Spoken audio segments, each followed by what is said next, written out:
안녕하세요. 오늘 발표를 맡은 저는 시스코 커스터머 석세스 팀의 김정훈입니다. 클라우드 인프라 소프트웨어 그룹의 이요한입니다. 네, 이번 시간은 시스코 커넥트 마지막 시간으로 클라우드 네이티브 환경에서 리소스 최적화와 네트워크 구현 방안을 소개해드리고자 합니다. 요한 프로님, 혹시 최근 고객을 만나면서 오늘 세션 주제와 같은 요청을 받으신 적이 있으신가요? 최근에 여러 고객분들이 온프렘 프라이빗 클라우드를 구축하시면서 클라우드 네이티브한 환경에서 베스트 프랙티스와 유즈 케이스, 그리고 많은 기술적 문의가 있습니다. 네, 그렇군요. 방금 요한 프로님도 말씀해 주셨는데 다른 고객도 같은 고민을 하고 있는지를 클라우드 네이티브 환경과 인프라 부분에서 자세히 알아보도록 하고요. 그리고 이 클라우드 네이티브 환경에서 IT 담당자가 어떤 역할을 해야 되는지 워크로드 최적화 방안과 함께 컨테이너 네트워크 구현 방안을 설명드리겠습니다. 그럼 클라우드 네이티브 환경과 인프라에 대해 먼저 얘기를 나눠보도록 하겠습니다. 한 글로벌 기업에서 전 세계 500명 고객에게 클라우드 네이티브 활용도에 대한 설문을 진행했습니다. 한번 그 내용을 살펴볼까요? 먼저 이완 프로님, 고객이 컨테이너를 도입하고 계신데 혹시 그 이유가 뭐라고 생각하세요? 혁신적인 새로운 기술에 반응하는 것이 도입 이유 아닐까요? 예, 기술 혁신이죠.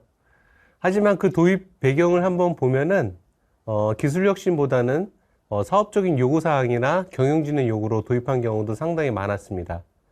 하지만 도입 후 효과를 물었을 때 대부분 고객들이 상당히 만족하고 있었는데요. 어플리케이션을 빠르게 배포할 수 있고 업데이트를 쉽게 할 수 있을 뿐 아니라 마이크로 서비스 기반이기 때문에 코드를 재활용할 수 있는 점이 좋다고 말씀해 주셨습니다.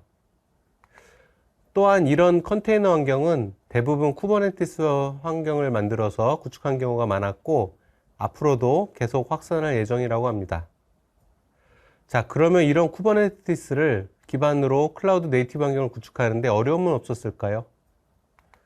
응답자 대부분이 기존 인프라 영역인 보안과 네트워크에 대한 역량 부족을 호소했고요.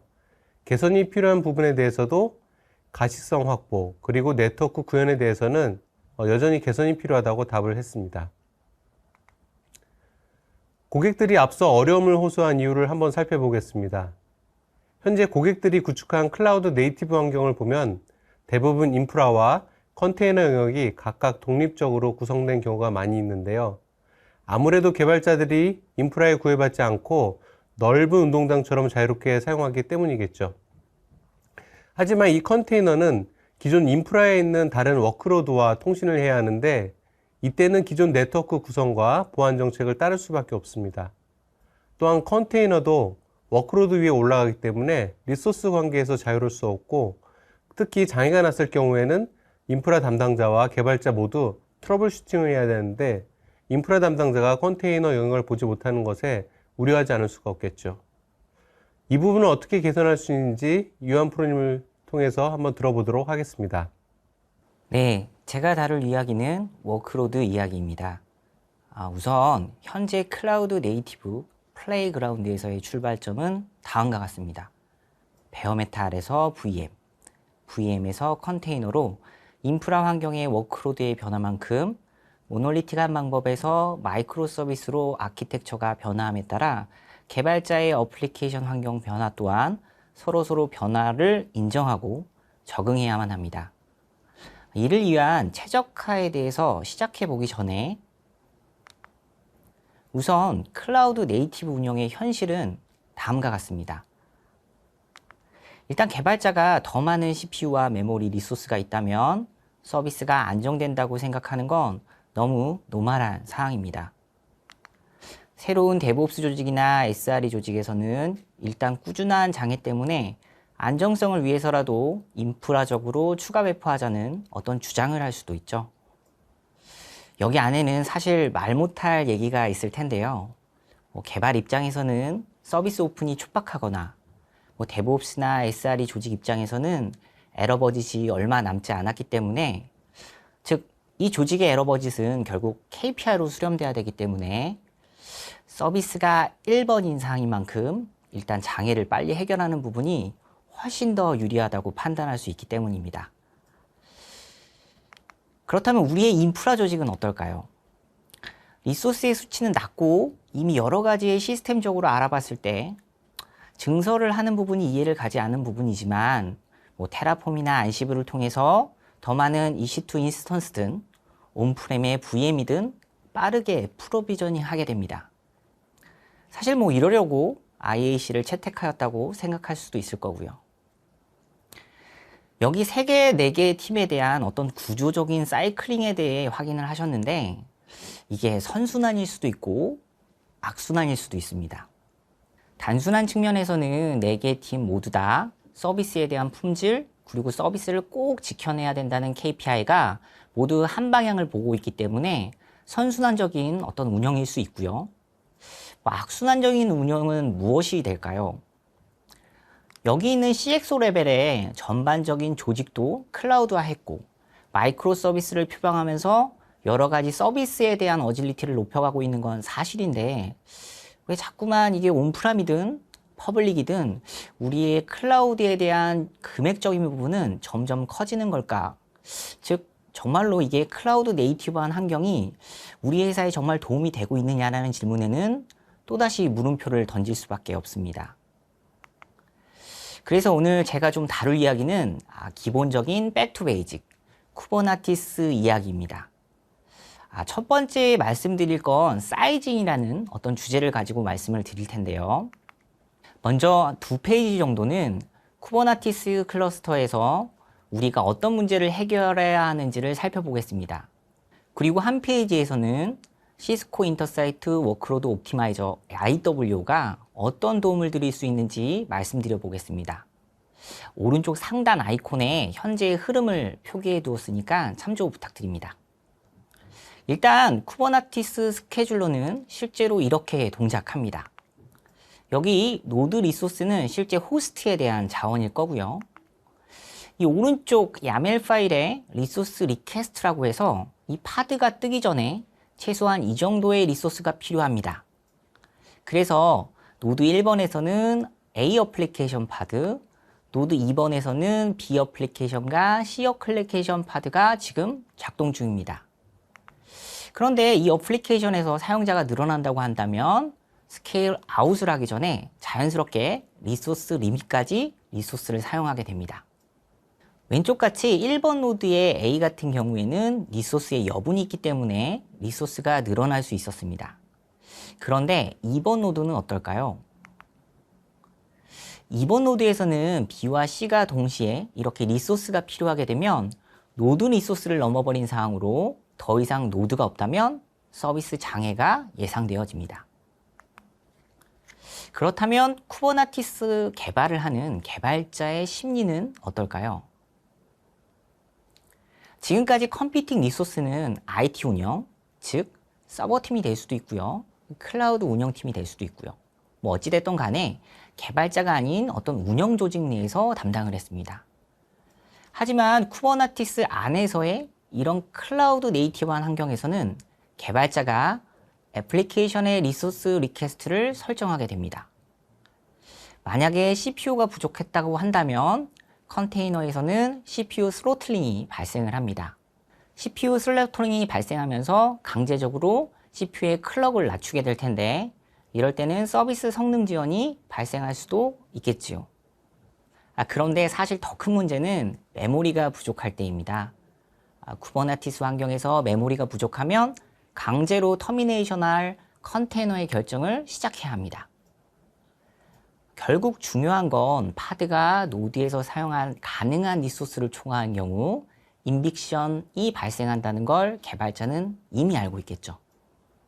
실제 서비스 오픈 전에 서비스의 경험 없이 운영할 수 있는 최대의 마지노선은 리소스 리퀘스트의 파드의 최대 사용량으로 설정하는 것입니다.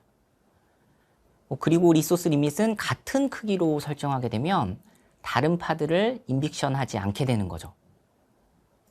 좀 다시 정리하면 리소스 리퀘스트를 크게 갖다 놓고 리소스 리밋을 똑같은 값으로 설정한다면 리소스 리퀘스트만큼만 컨테이너가 사용하게 돼서 다른 컨테이너가 새롭게 배포됐을 때 여분의 양을 생각할 필요가 없어서 인빅션 될 확률이 제로에 수렴하게 되는 거죠. 결론적으로는 이런 부분들이 클러스터의 크기가 커지게 되고요. 과도한 프로비전이 되는 부분들 때문에 불필요한 인프라 비용이 발생할 수밖에 없습니다. 또한 사실 이렇게 클라우드 네이티브한 환경을 운영하는 것이 기존의 레가시 방식과 크게 다르지 않기 때문에 운영자는 손이 많이 갈 수밖에 없을 거고요. 오른쪽에 인터사이트 워크로드 옵티마이저, 즉 IW는 어떤 도움을 드릴 수 있을까요? 아까 말씀드렸던 대로 실제 리소스 리밋과 리퀘스트 설정은 예측하기가 매우 어렵기 때문에 큰 크기로 지정할 수밖에 없죠. IW는 리소스 리퀘스트와 리소스 리밋을 자동으로 재조정할 수 있습니다. 오른쪽 실제 IW 스크린샷과 같이 뮤직 앱이라는 컨테이너의 vCPU와 v메모리의 리사이징 기능을 통해서 성능 문제인 아웃 오브 메모리나 CPU 스로틀링 현상을 완화하는, 즉 선제적 운영을 가능하게 할 수 있습니다. 아까 조직장표에서 다룬 이 DevOps라는 단어 자체가 개발과 운영의 사일로한 현상을 해결하기 위한 방법론이자 하나의 조직 문화에 대한 방향성입니다. 또한 구글에서 처음으로 조직한 SRE 조직은 DevOps를 적응하기 위한 구체적인 베스트 프랙티스와 가이던스를 제시하는 팀으로 생각하시면 됩니다. 여기에 기본적인 사상은 장애와 운영에 대한 책임을 나눠 갖는 문화가 있어야 하겠죠. 즉 개발자는 개발에 힘쓰고 DevOps나 SRE 조직은 서비스 중심의 가이드, 혹은 이 조직이 따로 없다면 IT 운영자가 효율적인 리소스 사용 보장을 통해서 서비스 어질리티라는 하나의 목표를 가지고 일할 수 있게 됩니다. 다음은 플레이스먼트, 배치에 관한 이야기입니다. 아까 마찬가지로 쿠버네티스의 기본 동작 원리를 소개할 것이고 시스코의 IW가 어떤 도움을 드릴 수 있는지 말씀드리겠습니다. 쿠버네티스 스케줄러는 실제 아까 말씀드린 대로 리소스 리퀘스트를 사용해서 초기 배치 수용합니다. 그런데 일단 이렇게 플레이스먼트를 하고 나서 만약에 투콜드, 노드의 사용률이 낮다고 한다면 이 클러스터를 재조정하는 기능을 갖고 있지는 않습니다. 즉, 파드가 임시션 되거나 리소스 리밋을 초과해서 터미네이션 될 때만 이 파드가 새롭게 배정되게 됩니다. 그렇다면 서비스가 콜드한 어플리케이션이 위치한 노드들은 절대적으로 일을 덜 할 수밖에 없습니다. 즉, 각각 노드들에 대해서 부익부, 빈익빈 현상이 있을 수밖에 없습니다. 클러스터가 플래그먼테이션 되는 부분들이 바로 이런 부분들입니다. 만약에 조금 핫한 경우를 좀 말씀드려 볼게요. 파드는 리소스 사용량의 리소스를 초과하는 경우에는 인빅션 된다고 말씀을 드렸는데 아까 노드에서 노드 1에는 A, 2에는 B와 C 어플리케이션 파드가 있다고 가정을 합니다. 이번에는 D란 어떤 어플리케이션 파드가 어플라이 되는 상황에서 지금 보시는 화면에서 노드 1번도 2번도 진행될 수 없는 상황입니다. 리소스 리퀘스트만큼 해결되지 못하기 때문이죠. 또한 인빅션 존을 넘치는 문제가 발생하게 되면 노드는 애플리케이션의 작동을 멈추고 성능이 저하되면 물론 심지어 노드가 완전히 망가질 수도 있습니다. 여기서의 시스코 아이디어는 다음과 같습니다. 예를 들면 여기 있는 C 어플리케이션을 1번 노드로 옮겨준다면 노드 2번에 있는 D파드를 노드 증설 없이도 애플리케이션 ABCD 4개를 운영할 수 있는 방법이 되겠죠. 그렇다면 시스코 IW는 어떤 도움을 드릴 수 있을까요? 여기 기술적으로 되어 있는 것처럼 여러 가지 쿠버네티스에는 배치에 대한 기술 알고리즘을 가지고 있습니다. 하지만 쿠버네티스 스케줄러는 이미 배포한 파드를 움직일 수 없다는 맹점을 가지고 있죠.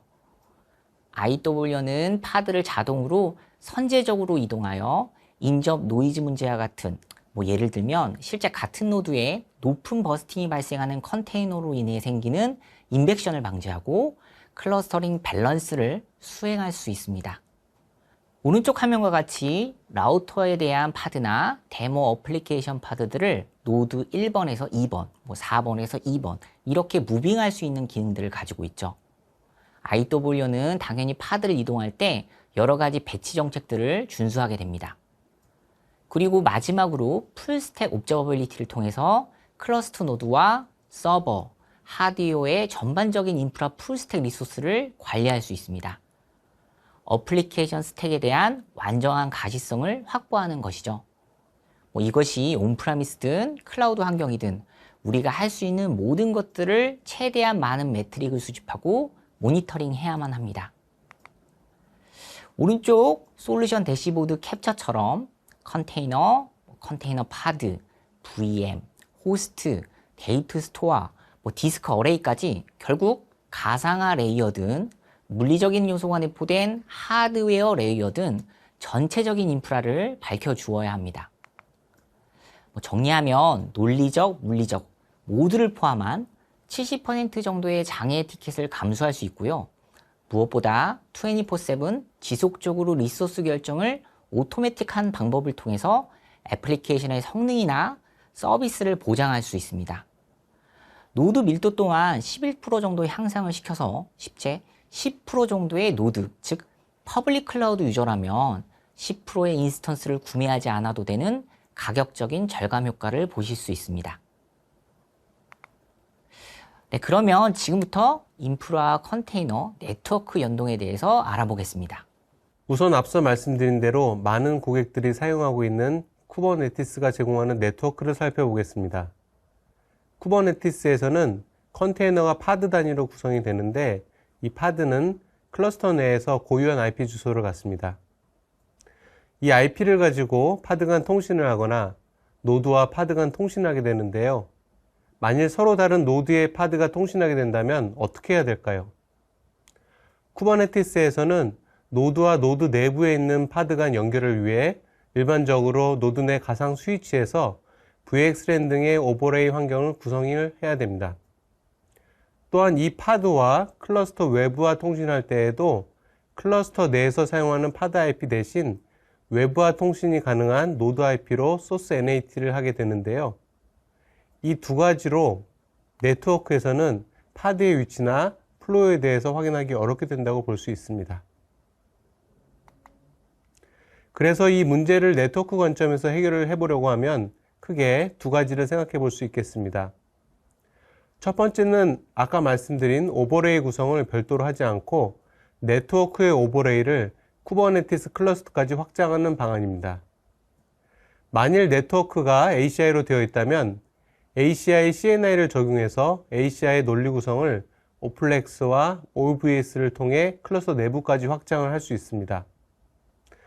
그러면 단일 오버레이 구성으로 컨테이너에 대한 정보가 ACI에서 보이게 될 뿐 아니라 기존 인프라에 적용한 논리 구성을 클러스터에도 동일하게 적용할 수가 있겠죠. 또한 파드 간 통신뿐 아니라 기존 워크러 간 통신도 가능하고 보안 정책의 경우도 소스 NAT 기능을 통해 구현할 수 있기 때문에 기존 정책 이슈를 해결할 수 있습니다. 다만 ACI 정책이 확장되다 보니 이 방안은 ACI를 잘 아는 네트워크 팀 중심으로 진행을 해야 되는 부분이 있습니다. 그러려면 네트워크 담당자가 기본적으로 컨테이너 환경에 대한 이해가 필요하겠죠. 오른쪽에 있는 또 다른 방법은 파드 간 통신을 위한 오버레이를 구성하지 않는 방법입니다. 이 방법은 쿠버네티스 환경에서 가장 범용적으로 사용하는 칼리코 CNI를 통해 구현이 가능한데요.